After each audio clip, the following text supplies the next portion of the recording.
Dry fruits laddu ಹೇಗೆ ಮಾಡೋಣ ಬನ್ನಿ ನೋಡೋಣ. ಏನೇನು ತೊಗೋಬೇಕು ಅಂತ ಹೇಳ್ತೀನಿ ಬನ್ನಿ. ಇಲ್ಲಿ ಒಂದೇ ಮೆಜರ್ಮೆಂಟ್ ಇರಲಿ ಅಂತ ನಾನು ತೋರಿಸ್ತಾ ಇದ್ದೀನಿ. ನಾನಿಲ್ಲಿ 1 ಕಪ್ಪು ಒಣ ಖರ್ಜೂರ ತೊಗೊಂಡಿದ್ದೀನಿ, 1 ಕಪ್ಪು ಬಾದಾಮಿ, 1 ಕಪ್ಪು ಪಿಸ್ತಾ, 1 ಕಪ್ ದ್ರಾಕ್ಷಿ, 1 ಕಪ್ಪು ಗೋಡಂಬಿ, 1 ಕಪ್ ಬೆಲ್ಲ. ಆಮೇಲೆ ನಾನು 1 ಕಪ್ಗಿಂತ ಅಂದರೆ 1 ಕಪ್ಪಲ್ಲಿ 3/4 ಕಪ್ಪಷ್ಟು ಗೋಂದು ತೊಗೊಂಡಿದ್ದೀನಿ. ಮೇನ್ ಗೋಂದೇ ಬೇಕಾಗಿರೋದು ಇದಕ್ಕೆ. ಆಮೇಲೆ ಇದೇ ಮೆಜರ್ಮೆಂಟಲ್ಲಿ ನಾನು 1 ಕಪ್ಪು ಒಣ ಕೊಬ್ಬರಿ ತೊಗೊಂಡಿದ್ದೀನಿ. ಆಮೇಲೆ ನಾನು ಒಂದು 200 ಗ್ರಾಮಷ್ಟು ತುಪ್ಪ ತೊಗೊಂಡಿದ್ದೀನಿ. ಯಾಕಂದರೆ ಒಂದೊಂದು ಡ್ರೈ ಫ್ರೂಟ್ಸು ರೋಸ್ಟ್ ಮಾಡ್ತಾ ನಾನು ತುಪ್ಪ ಹಾಕ್ಕೊಂಡು ಮಾಡಬೇಕಾಗುತ್ತೆ. ಆಮೇಲೆ ನಾನಿಲ್ಲಿ ಸನ್ಫ್ಲವರ್ ಸೀಡ್ಸ್ ತೊಗೊಂಡಿದ್ದೀನಿ. ಇಲ್ಲಿ ಎಲ್ಲ ಡ್ರೈ ಫ್ರೂಟ್ಸ್ ಅಂಗಡಿಯಲ್ಲೂ ಇವಾಗ ಸನ್ಫ್ಲವರ್ ಸೀಡ್ಸ್ ಸಿಗುತ್ತೆ. ಆಮೇಲೆ ಕುಂಬಳಕಾಯಿ ಬೀಜ, ಏಲಕ್ಕಿ, ಗಸಗಸೆ, ಚಕ್ಕೆ, ಮೆಣಸು, ಲವಂಗ ಮತ್ತು ಬಜೆ ಮತ್ತು ಒಣ ಶುಂಠಿ ತೊಗೊಂಡಿದ್ದೀನಿ. ಒಣ ಶುಂಠಿ ಏನಕ್ಕೆ ಅಂದರೆ ಜೀರ್ಣಶಕ್ತಿ ಆಗೋದಕ್ಕೆ ಅಂತ ತೊಗೊಂಡಿರೋದು. ಆಮೇಲೆ ನಾನಿಲ್ಲಿ ಒಂದು 2 ಟೇಬಲ್ ಸ್ಪೂನಷ್ಟು, ಇಲ್ಲಾಂದರೆ ಇಷ್ಟು ಕೈ ತೋರಿಸ್ತಿದ್ದೀನಿ ಅಷ್ಟು ಕಲ್ಸಕ್ಕರೆ ಜಜ್ಜಿ ಇಟ್ಕೊಂಡ್ರೆ ಸಾಕು. ಇಷ್ಟು ತೊಗೊಂಡ್ರೆ ಸಾಕು. ಹೇಗೆ ಮಾಡೋದು ನೋಡೋಣ ಬನ್ನಿ. ನಾನಿಲ್ಲಿ ಒಂದು ಬಾಣಲಿನ ಇಟ್ಕೊಂಡಿದ್ದೀನಿ. ಇದು ಇನ್ನೊಂದು ಏನು ಅಂದರೆ ಎಲ್ಲ ಮೀಡಿಯಮ್ ಫ್ಲೇಮಲ್ಲೇ ನಾವು ಹುರ್ಕೋಬೇಕಾಗುತ್ತೆ. ನೋಡ್ಕೋತಾ ಫ್ಲೇಮ್ಸ್ನ ಜಾಸ್ತಿ ಕಮ್ಮಿ ಮಾಡ್ಕೋತಾ ಇರಿ. ಇಲ್ಲಿ ನಾನು 2 ಟೇಬಲ್ ಸ್ಪೂನ್ ತುಪ್ಪ ಹಾಕ್ಕೊಂಡು ಫಸ್ಟು ಗೋಂದು ಆಗಿದೆಯೋ ಇಲ್ವೋ ಅಂತ ಫಸ್ಟ್ ಸೀದಾ ಹಾಕ್ಕೊಳೋದು ಬೇಡ. ಯಾಕಂದರೆ ಒಂದೊಂದು ಹಾಕ್ಕೊಂಡು ಉಬ್ಬುದಲ್ಲೇ ಇರುತ್ತೆ. ಅದಕ್ಕೆ ಫಸ್ಟು ತುಪ್ಪ ಕಾದ ತಕ್ಷಣವೇ ಒಂದು ಗೋಂದಾಗಿ ಹಿಂಗೆ ಅರಳ್ತಾ ಇದೆ ಅಂತ ಇದ್ದಾಗ ನಾವು 1 ಕಪ್ಪು ಗೋಂದನ್ನ ತೊಗೊಳೋಣ. ಫಸ್ಟು ಗೋಂದನ್ನ ತುಪ್ಪದಲ್ಲಿ ಹುರ್ಕೋಬೇಕು. ಈ ತುಪ್ಪದಲ್ಲಿ ಉರಿತಾ ಆ ಗೋಂದು ಕಡಲೆಪೂರಿ ಹೇಗೆ ಉಬ್ಬುತ್ತೋ ಆ ಥರ ಉಬ್ಬುತ್ತಾ ಬರುತ್ತೆ. ಮತ್ತು ಕಲರ್ ಚೇಂಜ್ ಆಗ್ತಾನೂ ಬರುತ್ತೆ. ನೋಡ್ಬೋದು, ಉರಿತಾ ಕಲರು ಚೇಂಜ್ ಆಗ್ತಿದೆ. ಅದು ಉಬ್ಬುತ್ತಾ ಇರೋದು ಕಾಣ್ತಾ ಇದೆ ನಿಮಗೆ.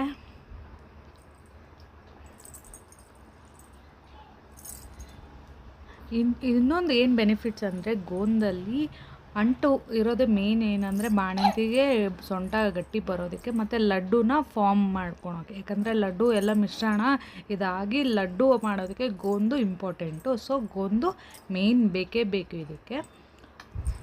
ಈ ವಿಡಿಯೋನ ಕೊನೆವರೆಗೂ ನೋಡಿ, ಸಬ್ಸ್ಕ್ರೈಬ್ ಮಾಡ್ದಲೇ ಮರಿಬೇಡಿ. ನೀವು ಇದನ್ನು ಹುರ್ಕೊಂಡು ಈ ಥರ ಹುರ್ಕೊಂಡಾದ ತಕ್ಷಣ ಸಪ್ರೇಟಾಗಿ ಒಂದು ಪ್ಲೇಟಲ್ಲಿ ಇದನ್ನೆಲ್ಲ ತೆಕ್ಕೊಂಬಿಡಿ. ಲಾಸ್ಟಲ್ಲಿ ಇದನ್ನ ಏನೇನು ಮಾಡಬೇಕು ಅಂತ ಹೇಳ್ತೀನಿ ನಾನು ನಿಮಗೆ. ನಾವು ಏನೇ ಹುರ್ಕೋತೀವೋ ಅದನ್ನೆಲ್ಲ ಒಂದೊಂದು ಸಪ್ರೇಟು ತಟ್ಟೆಲಿ ಇಟ್ಕೋಬೇಕು. ಮತ್ತು ಬಾಣಲಿಯಲ್ಲಿ 2 ಟೇಬಲ್ ಸ್ಪೂನು ಇಲ್ಲ 1 ಟೇಬಲ್ ಸ್ಪೂನ್, ನಿಮಗೆ ನೀವು ತುಪ್ಪ ಎಷ್ಟು ಹಾಕೋತೀರೋ ಅಷ್ಟು ಒಳ್ಳೆಯದೇ. ನಾನು ಇಲ್ಲಿ ಒಣ ಖರ್ಜೂರನ ಚಿಕ್ಕದಾಗಿ ಈ ಥರ ಹೆಚ್ಚಿ ಮಾಡ್ಕೊಂಡಿದ್ದೀನಿ. ಇದನ್ನು ಅಷ್ಟೇ ಹುರ್ಕೋಬೇಕಾಗುತ್ತೆ.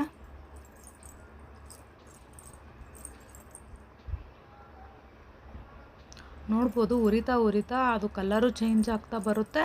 ಮತ್ತು ಖರ್ಜೂರ ಏನು ಅಂದರೆ ಒಣ ಖರ್ಜೂರ ಏನಕ್ಕೆ ಹಾಕೋಬೇಕು ಅಂತ ಅಂದರೆ ಒಬ್ರೊಬ್ಬರು ಡೇಟ್ಸು ಹಾಕೋತಾರೆ, ಅದನ್ನು ಹಾಕೋಬೋದು, ಏನು ತಪ್ಪಿಲ್ಲ. ಆದರೆ ಒಣ ಖರ್ಜೂರ ನಾನು ಏನಕ್ಕೆ ತೊಗೊಳೋದು ಅಂದರೆ ಕೆಮ್ಮು ಬರಬಾರ್ದು ಅಂತ ನಾನು ತೊಗೋತೀನಿ. ಯಾಕಂದರೆ ಬಾಣಂತಿಯರು ಇಲ್ಲ ಮೆಚರ್ಡ್ ಆಗಿರೋ ಹುಡುಗಿಯರಿಗೆ ಮೈ ಶೀತ ಇರೋದ್ರಿಂದ ಬೇಗ ಕೆಮ್ಮು ಅವೆಲ್ಲ ಬರಬಾರ್ದು ಅಂತ ನಾನು ಒಣ ಖರ್ಜೂರ ಹಾಕೋತಾ ಇದ್ದೀನಿ.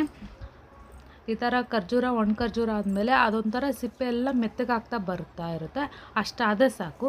ಅದನ್ನು ಒಂದು ತಟ್ಟೆಯಲ್ಲಿ ಸೈಡಲ್ಲಿ ತೆಗೆದಿಟ್ಕೊಳ್ಳಿ.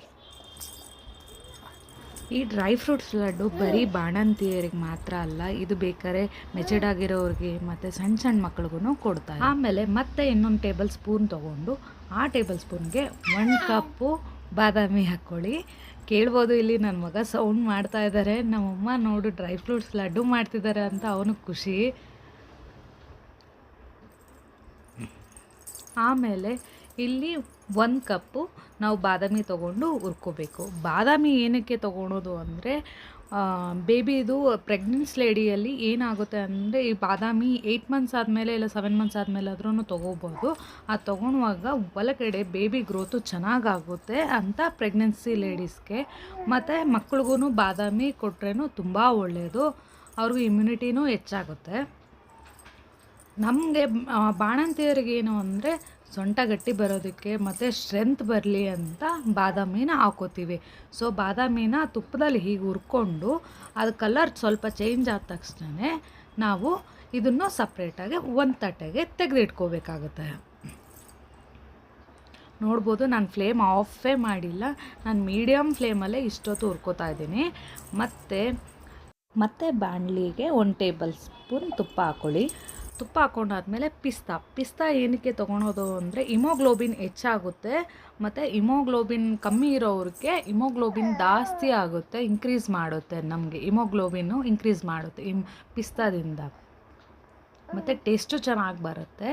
ನಾವು ಎಷ್ಟೇ ಡ್ರೈ ಫ್ರೂಟ್ಸು ಏನೇ ಹಾಕ್ಕೊಂಡ್ರೂ ತುಂಬ ಒಳ್ಳೆಯದು. ಎಷ್ಟು ಡ್ರೈ ಫ್ರೂಟ್ಸ್ ತಿಂತೀವೋ ಅಷ್ಟು ತುಂಬ ಒಳ್ಳೆಯದು. ನಾವು ಇದನ್ನು ಸ್ವಲ್ಪ ಏನು ಮಾಡ್ತಾರೆ, ಡಿಲ್ವರಿ ಆದ ತಕ್ಷಣ ಒಂದು 5 ಡೇಸ್ ಆದಮೇಲೂ ಒಂದು ಸ್ವಲ್ಪ ಜನಕ್ಕೆ ಕೊಡ್ತಾರೆ, ಇಲ್ಲ 1 ಮಂತ್ ಆದಮೇಲಾದರೂ ಒಬ್ರೊಬ್ಬರು ಒಂದೊಂದು ಕ್ರಮದಲ್ಲಿ ತೊಗೋತಾರೆ.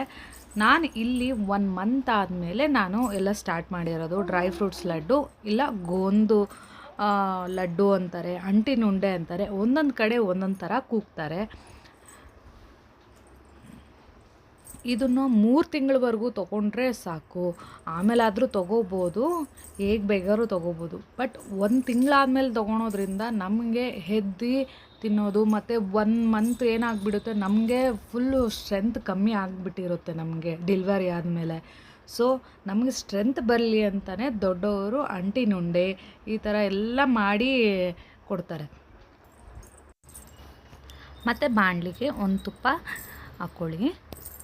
ಇದಕ್ಕೆ ಮತ್ತು 1 ಕಪ್ಪು ಗೋಡಂಬಿ ಏನಕ್ಕೆ ತೊಗೊಳೋದು ಅಂದರೆ ಶುಗರ್ ಲೆವೆಲ್ಲು, ಫೈಬರ್ ಲೆವೆಲ್ಲು ಎಲ್ಲ ಜಾಸ್ತಿ ಮಾಡೋದಕ್ಕೆ ಈ ಗೋಡಂಬಿ ಯೂಸ್ ಮಾಡ್ತೀವಿ. ಇದನ್ನು ಸ್ವಲ್ಪ ಸಣ್ಣ ಉರಿಯಲ್ಲೇ ಮಾಡಿ, ಯಾಕೆಂದರೆ ಮೀಡಿಯಮ್ ಫ್ಲೇಮಲ್ಲಿ ಇಟ್ಕೊಂಡ್ರೆ ಬೇಗ ಕಪ್ಪಾಗ್ಬಿಡುತ್ತೆ ಮತ್ತು ಟೇಸ್ಟು ಚೆನ್ನಾಗಿರೋಲ್ಲ.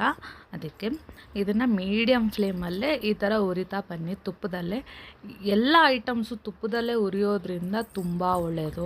ಸ್ವಲ್ಪ ಏನಂತಾರೆ, ತುಪ್ಪ ತೊಗೊಂಡ್ರೆ ದಪ್ಪ ಆಗ್ತಾರೆ ಹಾಗೆ ಹೀಗೆ ಅಂತಾರೆ, ಸ್ವಲ್ಪ ಜನ ಹಾಗೋ ತಿಳ್ಕೊತಾರೆ. ಬಟ್ ಈ ಅಂಟಿನುಂಡೆಗೆ ತುಪ್ಪ ಎಷ್ಟು ನಾವು ಹಾಕೋತೀವೋ ಅಷ್ಟು ತುಂಬ ಒಳ್ಳೆಯದು. ತುಪ್ಪದ ಅಂಶ ತುಂಬ ಬಾಡಿಯಲ್ಲಿ ಇರಬೇಕಂತೆ, ಅಷ್ಟು ಒಳ್ಳೆಯದು. ಅದಕ್ಕೆ ಈ ಎಲ್ಲ ಡ್ರೈ ಫ್ರೂಟ್ಸ್ನೂ ನಾವು ಒಂದೊಂದು ಮಾಡ್ಕೋಬೇಕಂದ್ರೂ 1 ಟೇಬಲ್ ಸ್ಪೂನು ಹಾಕ್ಕೋಬೇಕು. ಅದನ್ನು ಹುರಿದಾದ್ಮೇಲೆ ನಾವು ಒಂದು ಸೈಡ್ಗೆ ಇಟ್ಕೋಬೇಕು.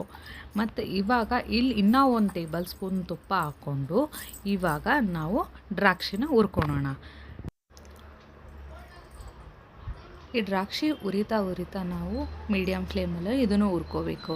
ದ್ರಾಕ್ಷಿ ಉರಿತಾ ನೀವೇ ನೋಡ್ಬೋದು, ಅದು ಉಬ್ಬುತ್ತೆ. ಈ ದ್ರಾಕ್ಷಿ ತೊಗೊಳೋದ್ರಿಂದ ಏನು ಯೂಸು ಅಂತ ಅಂದರೆ, ದ್ರಾಕ್ಷಿನ ಬ್ಲಡ್ ಶುಗರು ಮತ್ತು ಫೈಬರು ಮತ್ತು ಬ್ಲಡ್ನ ಜಾಸ್ತಿ ಮಾಡೋದಕ್ಕೆ ದ್ರಾಕ್ಷಿನ ಉಪಯೋಗಿಸ್ತಾರೆ.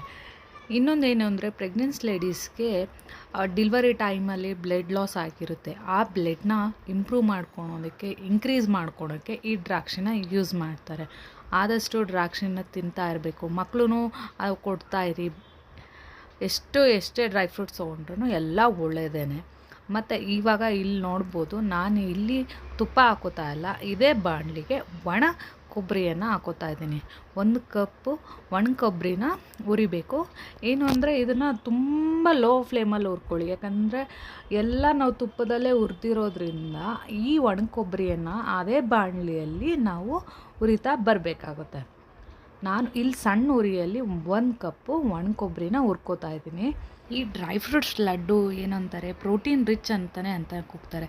ನಾವೆಷ್ಟು ಡ್ರೈ ಫ್ರೂಟ್ಸ್ ತಿಂದ್ರೂ ತುಂಬ ಒಳ್ಳೆಯದೇ. ಸ್ವಲ್ಪ ಲೈಟ್ ಕಲರ್ ಚೇಂಜ್ ಆಗೋಷ್ಟು ಹುರ್ಕೊಂಡ್ರೆ ಸಾಕು. ಮತ್ತು ಇವಾಗ ಇಲ್ಲಿ 1 ಸ್ಪೂನ್ ತುಪ್ಪ ಈ ಬಾಣಲಿಗೆ ಹಾಕೋತಾ ಇದ್ದೀನಿ. ಇವಾಗ ಒಂದೊಂದೇ ನಾವು ಐಟಮ್ಸ್ನ ಇಟ್ಕೊಂಡಿದ್ವಲ್ಲ, ಗಸಗಸೆ 1 ಟೇಬಲ್ ಗಸಗಸೆ, ಚಕ್ಕೆ, ಮೆಣಸು, ಲವಂಗ, ಅವೆಲ್ಲ ಔಷಧಿ ಇರೋದನ್ನ ಸ್ವಲ್ಪ ಜನ ಎಷ್ಟೊಂದು ಹಾಕ್ಕೋಬೋದು, ಏನು ಬೇಕಾದ್ರೂ ಹಾಕ್ಕೋಬೋದು.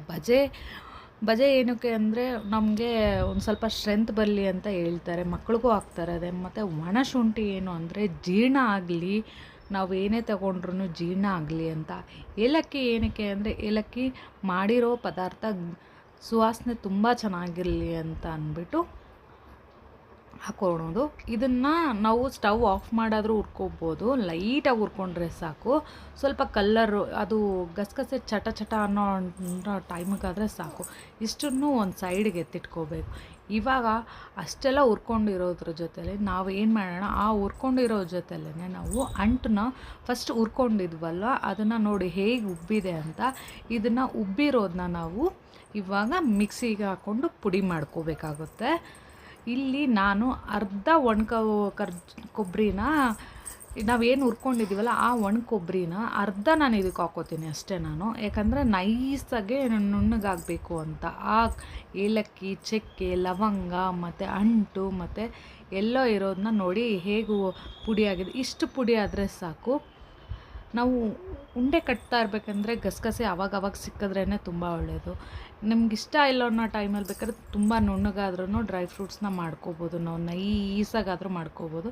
ಇಲ್ಲಿ ನಾನು ಒಣ ಖರ್ಜೂರನೂ ಅಷ್ಟೇ ನೋಡಿ, ನಾನು ಫುಲ್ಲು ತರಿಯಾಗಿ ರುಬ್ಕೋತಾ ಇದ್ದೀನಿ, ಫುಲ್ ನೈಸ್ ಇದಾಗಿ ಮಾಡ್ಕೋತಾ ಇಲ್ಲ. ನಾನು ಇವಾಗ ಎಷ್ಟೊತ್ತು ಬಾಣಲಿಯಲ್ಲಿ ನಾನು ಡ್ರೈ ಫ್ರೂಟ್ಸ್ ಹುರ್ಕೊಂಡಿದ್ನೋ ಅದೇ ಬಾಣಲಿಯಲ್ಲಿ ನಾನಿವಾಗ ಬೆಲ್ಲ, 1 ಕಪ್ ಬೆಲ್ಲಕ್ಕೆ ನಾನು ಇಲ್ಲಿ ಅರ್ಧ ಅಷ್ಟು ನಾನು ನೀರು ಹಾಕ್ತೀನಿ ಅಷ್ಟೇ. ಸ್ವಲ್ಪ ನೀರು ಹಾಕ್ಕೊಂಡ್ರೂ ಸಾಕು. ಇದನ್ನು ಕರಗೋ ಅಷ್ಟು ಮಾಡಿಕೊಂಡ್ರೆ ಸಾಕು. ನಾವು ಆ ಕಡೆ ಅಷ್ಟೊತ್ತಿಗೆ ಮಿಕ್ಸಿಗೆಲ್ಲ ಪುಡಿ ಮಾಡ್ಕೊಂಬರೋಷ್ಟೊತ್ತಿಗೆ ಈ ಬೆಲ್ಲ ಎಲ್ಲ ಕರಗಿದ್ರೇ ಸಾಕು.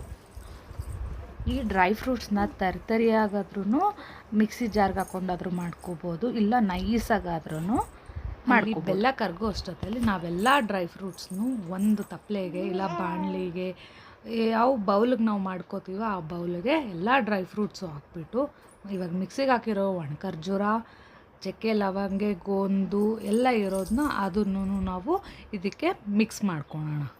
ಲವಂಗ ಎಲ್ಲ ಹಾಕೋಣ ಬದಲು ಬೇಕಾದ್ರೆ ಇನ್ನು ಗಂಧದ ಅಂಗಡಿಯಲ್ಲಿ ಬಾಣಂತಿ ಔಷಧಿ ಅಂತಲೇ ಬರುತ್ತೆ, ಅದನ್ನು ಇಲ್ಲಿ ನಾನು ತೊಗೋತಾ ಇರೋದು ಸನ್ಫ್ಲವರ್ ಸೀಡ್ಸು ಮತ್ತು ಪಂಪ್ಕಿನ್ ಸೀಡ್ಸು. ತುಂಬ ಚೆನ್ನಾಗಿರುತ್ತೆ, ಅಷ್ಟೇ ಬೆನಿಫಿಟ್ಸು ಇದೆ ಇದಕ್ಕೆಲ್ಲ ತೊಗೊಳೋದ್ರಿಂದ.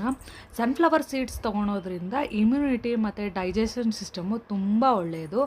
ಮತ್ತು ಪಂಪ್ಕಿನ್ ಸೀಡ್ಸು ಅಂದರೆ ಕುಂಬಳಕಾಯಿ ಬೀಜ ತೊಗೊಳೋದ್ರಿಂದ ಬೋನು ಸ್ಟ್ರೆಂತ್ ಬರುತ್ತೆ ಅಂತ ನಾವು ಯೂಸ್ ಮಾಡ್ತೀವಿ.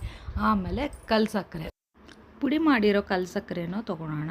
ಆಮೇಲೆ ಮಿಕ್ಕಿರೋ ಒಣ ಕೊಬ್ಬರಿ ಏನಿರುತ್ತೆ ಅದನ್ನು ಎಲ್ಲ ಮಿಕ್ಸ್ ಮಾಡಿ ಫುಲ್ಲು ಎಲ್ಲ ಬೆರಿ ಹೋಗಿ ಎಲ್ಲ ಮಿಕ್ಸ್ ಮಾಡ್ಕೊಳ್ಳೋಣ. ಇಲ್ಲಿ ನೋಡ್ಬೋದು ಬಾಣಲೆಯಲ್ಲಿ ಬೆಲ್ಲ ಎಲ್ಲ ಕರಗಿದೆ. ಇದು 1 ಎಳೆ ಪಾಕ ಮತ್ತು 2 ಎಳೆ ಪಾಕ ಅಂತ ಅಂತಾರೆ, ಹಾಗೂ ಮಾಡ್ಕೋಬೋದು.